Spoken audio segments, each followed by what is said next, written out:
호세아 두 번째 시간입니다. 오늘 말씀은 호세아 1장 1절부터 2장 1절 말씀까지를 보도록 하겠습니다. 호세아 1장 3절부터 6절 말씀을 합독하고 호세아 1장 1절부터 2장 1절 말씀까지를 보도록 하겠습니다. 그러면 호세아 1장 3절부터 6절 말씀을 한 목소리로 합독하도록 하겠습니다. 이에 그가 가서 디블라임의 딸 고멜을 맞이하였더니 고멜이 임신하여 아들을 낳음에 여호와께서 호세아에게 이르시되 이르시되 그의 이름을 이스라엘이라 하라. 조금 후에 내가 이스라엘의 피를 예후의 집에 갚으며 이스라엘의 족속의 나라를 폐할 것임이니라. 그날에 내가 이스라엘 골짜기에서 이스라엘의 활을 꺾으리라 하시니라. 고멜이 또 임신하여 딸을 낳음에 여호와께서 호세아에게 이르시되 그의 이름을 로르하마라 하라. 내가 다시는 이스라엘 족속을 긍휼히 여겨서 용서하지 않을 것임이니라. 주여. 자, 호세아서는 크게 두 부분으로 구분된다고 말씀드렸습니다. 먼저 전반부가 1장부터 3장인데요. 호세아의 특이한 가정사와 관련된 하나님의 명령과 이에 수반되는 이스라엘을 향한 하나님의 경고와 또 심판 예언에 대한 부분들이 이렇게 주를 이룹니다. 그리고 후반부는 4장부터 14장인데요. 죄의식과 위기의식이 결여된 이스라엘 백성들을 향하여 그들의 가증스러운 전방위적인 타락을 지적하고요. 심판을 경고했습니다. 그리고 여호와의 용서와 이스라엘 백성들에게 회복에 대한 약속이 있을 것이다. 그래서 각성하고 회개하라는 것을 촉구하는 것을 9편의 예언 어떤 선집에 통해서 나타난다고 말씀드렸습니다. 자, 그래서 오늘 보게 될 호세아 1장 1절부터 2장 1절은요. 전반부에 정말 서론격이라고 볼 수 있겠죠. 이 선지서의 저자가 호세아라는 사실을 또 드러내고 있고요. 또 더불어 선지자 호세아의 활동 연대가 어딘지, 호세아의 어떤 결혼과 출산 과정을 통해서 이스라엘을 향한 하나님의 어떤 예언의 내용이 무엇인지를 좀 증가하고 있습니다. 우리가 보면서 또 은혜를 받는 또 그리고 하나님의 음성을 듣는 시간 되기 바랍니다. 먼저 1절에 이제 이렇게 표현되어 있죠. 여호와의 말씀이 브에리의 아들 호세아에게 임했다는 것입니다. 그 시대는 말하기를 우시아와 요담과 아하스와 히스기야가 이어서 유대의 왕이 된 시대라고 합니다. 그러니까 꽤 긴 시간을 지금 우시아 시대 때부터 히스기야 때까지 이제 남유다는 있었는데요. 그게 지금 이제 북이스라엘 왕국에는 요아스의 아들 여로보암 2세가 왕이 된 시대라고 하는데요. 사실은 시기적으로 보면은 그 뒤로도 꽤 많은 왕들이 나와요. 그거 좀 더 보겠습니다. 어쨌든 자, 호세아 선지자는 실질적으로 북이스라엘 왕국 여로보암 2세 통치 말기인 한 BC 755년경부터 북이스라엘의 멸망 때인 호세아 왕 통치 때까지 이제 활동한 선지자라고 보시면 됩니다. 꽤 긴 시간에 꽤 긴 왕들이 있습니다. 그런데 그죠? 이게 지금 왜 이렇게 보냐면 아까 말한 히스기야 왕 때라 그러니까 히스기야 왕 때가 BC 729년에 등극을 했기 때문에 그 뒤가 있었다면은 729년까지는 활동을 했다라고 보시면 되는 겁니다. 그렇죠. 그렇기 때문에 호세아 선지자는 적어도 그때까지 활동했다라고 보시면 되고요.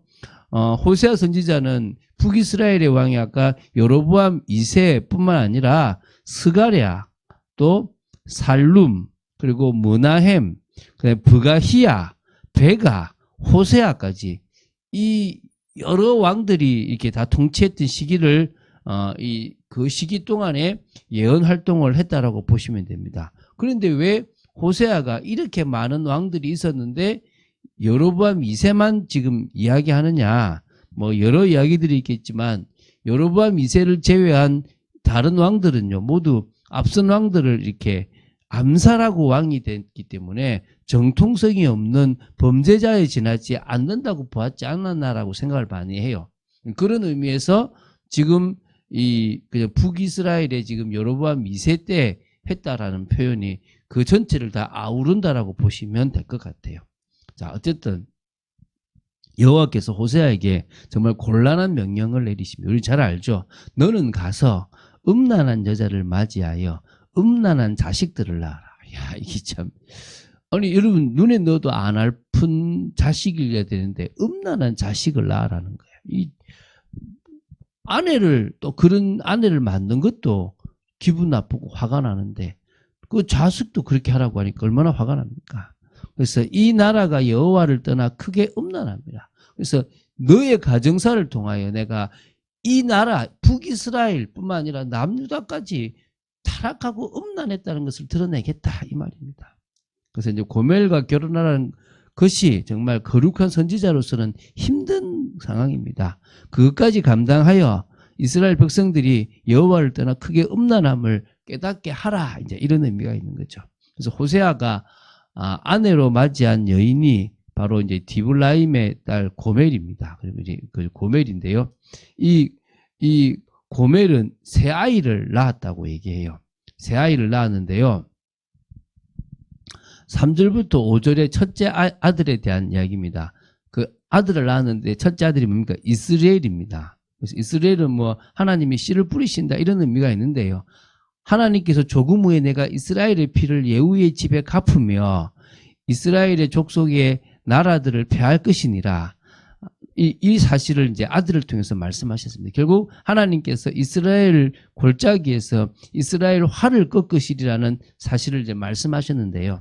한마디로 이게 지금 BC 한 733년 아수르에 어떤 그 디글랏 블레셀 3세가 이스라엘 땅을 침공하게 되는데요. 그래서 수많은 성읍들을 점령할 사건이 일어나요. 이것과 관계에 있다고 봅니다. 그래서 이미 그때 일어날 일들을 이 이스라엘이라는 아들을 낳고 나서 얘기하신 거죠. 그래서 그래서 결국은 이렇게 지금 이렇게 그 왕들을 폐위시키고 호세아 왕을 세우는 과정까지가 이제 이 예언과 관계에 있는 부분입니다. 6절부터 7절은요, 이제 고멜이 또 호세아를 통해서 두 번째 아이를 낳았는데 이제 딸입니다. 근데 그 딸 이름을 로루하마라라고 하는 겁니다. 로루하마. 그래서 여호와께서 다시 이스라엘 족속에게 뭘요? 긍휼을 베풀지 않겠다, 용서하지 않을 것이다라고 얘기하는 겁니다. 상당히 심각한 표현이잖아요, 그렇죠? 그래서 이런 부분에서 이제 이런 하나하나 이야기들이 우리에게는 조금 의미 있게끔 많이 좀 다가올 필요가 있다는 겁니다. 그래서 내 백성을 삼지 않겠다라는 그런 부분, 긍휼하심을 베풀지 않겠다라는 그런 의미들이 있거든요.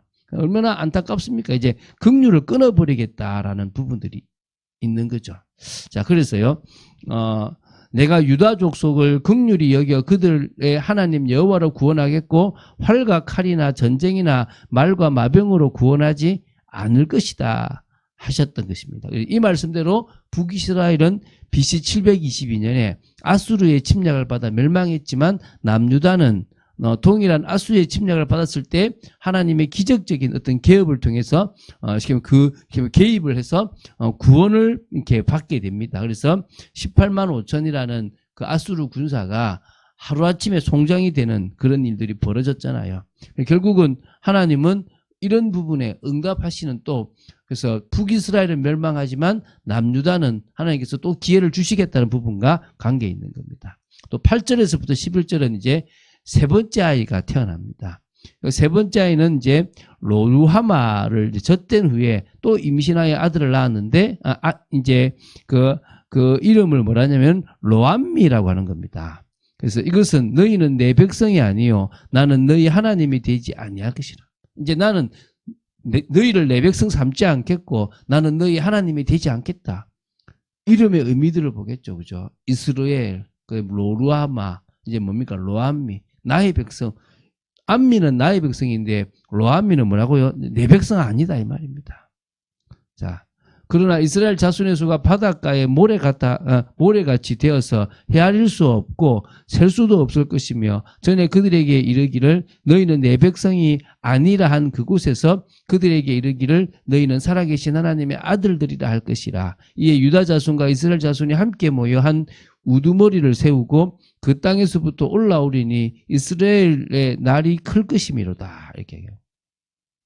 분명히 너희는 내 백성이 아니고 나는 너희 하나님이 되지 않겠다라고 했는데 다시 뭐요? 회복까지 약속하신 겁니다. 하나님께서는 왕조의 차원, 왕국의 차원에서 이스라엘에 더 이상 긍휼을 베풀지 않고 더 이상 자기 백성으로 여기지 않을 것이고 심판의 막대기로 정한 이방인들을 통해서 철저히 심판하시겠다. 그래서 그 왕국을 무너뜨리시겠다라고 말씀하신 겁니다. 그렇지만 여호와께서는 그 이후 이스라엘 자손 개개인에게 초점을 맞춰 그들 가운데 진실로 하나님을 의뢰하는 신실한 자들을 구원하시고 그들을 유다 자손들과 함께 다시 이 본국으로 돌아오게끔 하시고 회복의恩을 베풀어 주시겠다. 이제 이런 의미가 있습니다. 그래서 결국은 하나님은 과거 이스라엘 민족을 자기 백성으로 선택하기 이전 아브라함과 이삭과 야곱에게 주셨던 이 번성의 약속을 훗날 이스라엘 자손들을 통해서 성취하실 것인데